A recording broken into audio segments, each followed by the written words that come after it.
Oo.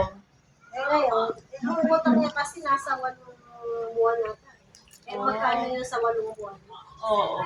Eh ayaw naman pumayag ng may-ari na uti-uti siya.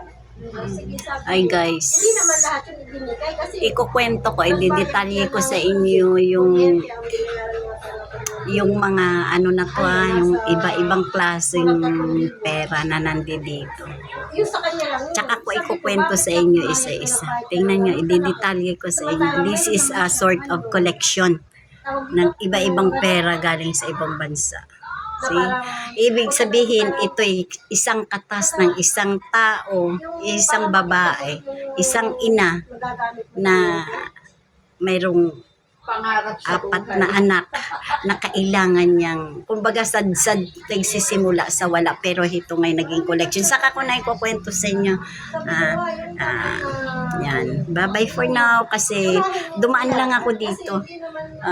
This is rare kasi iba. Ibang kwento na naman to yung maririnig nyo mula kay Lola May.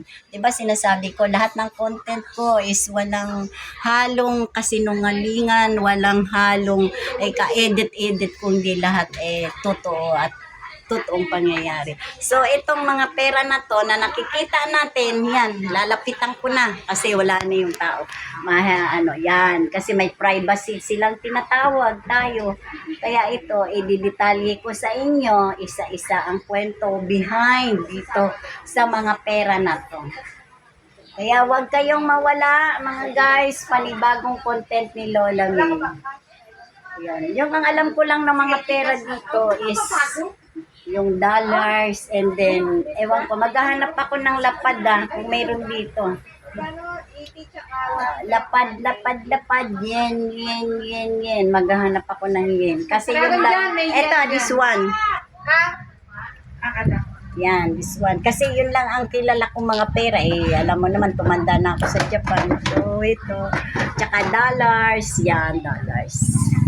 So, may istorya behind yan. Ikukwento ko sa inyo, chismosa si Lola Bye-bye. Bye-bye for now.